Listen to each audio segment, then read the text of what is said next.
Hi. Today I want to talk about a topic that I feel is quite crucial when raising children, and it is about technology, how we deal with technology and how we can use it for our benefit without actually putting the development of our children in danger.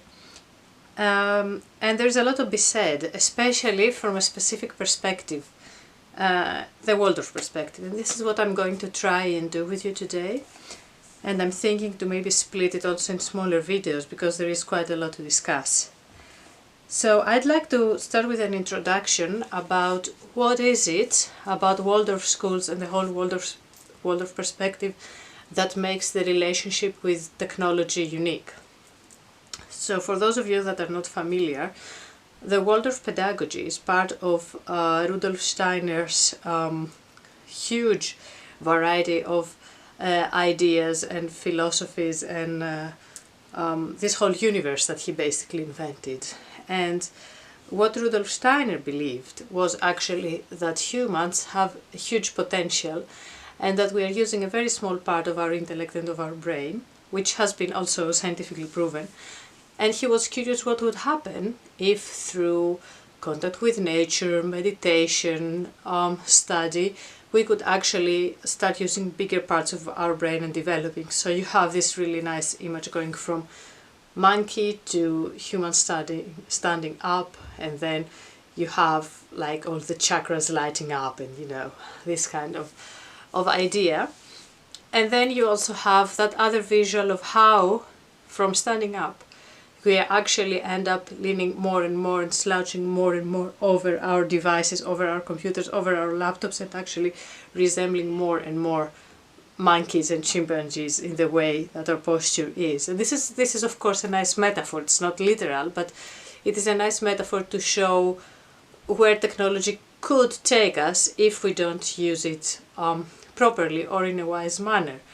And it is quite hard to see what that wise manner would be, especially because our generation, I will turn 40 in a couple of years, so our generation that is not familiar with technology that much. I mean, we didn't grow up with technology. Computers starting showing up in homes when we were young. Internet was not a thing until we were in our, 15, 16, 20 years old, depending how old you are. So we are actually a generation that has not grown up with technology and that needs to raise a generation of children that are in touch with technology from very early on, in general in society. Now, in the case of Waldorf schools, and Waldorf homeschooling as well, things are a bit different. And this is because Rudolf Steiner really believed that in order for a kid to learn, they have to learn from contact with the real world. This means smelling a real flower, touching dirt, seeing how the worms are like wriggling in and out of earth, picking up the worm, looking at it, smelling the earth after the rain, and really engaging all the senses. So you have a lot of that, thankfully, in Waldorf schools nowadays as well. You don't have the smart screens that you have in other schools here in the Netherlands at least, and in other European countries. And you do not have students practicing math with tablets and games. You have children slicing pizzas and then trying to see how they can share it within the class, or in our case in the Netherlands, slicing up pancakes, pannenkoeken. So it is all about the real world, and this is still like that. However, Waldorf schools are noticing that the world is changing, of course, very, very fast. And we have the huge development of AI, how quickly that goes. You have scientists warning that it goes so fast we can't actually control where it will lead. And Waldorf schools, they do love tradition, they do love those ideas, very wholesome ideas of being one with nature and the cosmos and the universe. But at the same time, they know that in order to survive and in order to benefit the world with students who are actually becoming their authentic selves, they also need to be relevant to the world of today.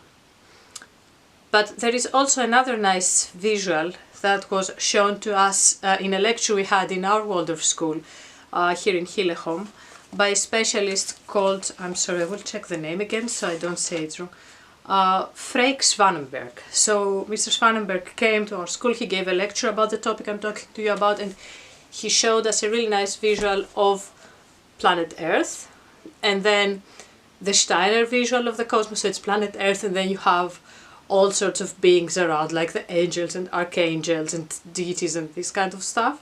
And then there was a third image with planet Earth and then the World Wide Web, so a lit up network all around. And he was asking, what would Steiner think about it? How do these worlds, like these visions, come together?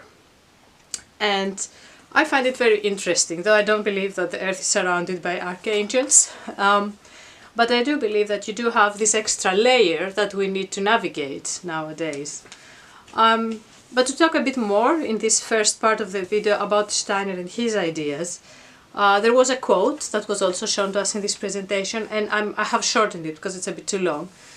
So Steiner said in one of his thousands of lectures, he mentioned that although it is understandable that weaker natures prefer to withdraw from modern life, the fact remains that this arises not from strength, but from weakness of soul. So obviously you can interpret it in different ways, but the way I understood it and the way I see it is that getting lost in a virtual life and choosing to withdraw and choosing to be an introvert in a way, I mean, not in a way of how you socialize, but being in your bubble, in your virtual bubble, it's not a matter of you feeling that you're better than everyone else, but it is a matter of you choosing not to partake into this world. And this means not fighting to also make it a better place. So what Steiner would say was, you have been reincarnated, I don't know, this 100 times, and there is a reason why you are reincarnated in this world right now, here. You have a role, you have a purpose, and it's for your benefit and for the world's benefit to seek your purpose and live in the real world here and now to make it better.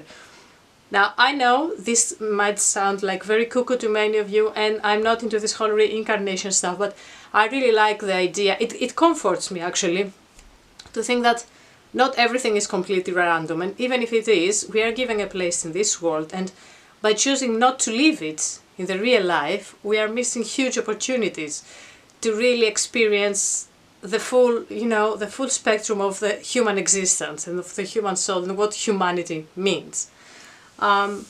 So this is a bit about how Steiner saw things and what his view was of the world, that you need to live in the real world, you should not escape the whole time, and technology could be on one hand the tool that he didn't know back then, the tool and the means to a higher self.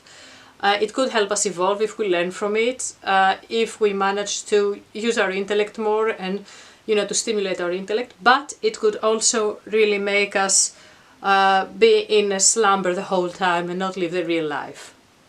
And in the second part I want to talk a bit about the dangers of technology, and in the third part I want to talk more about the benefits and how we can actually have the best of both worlds.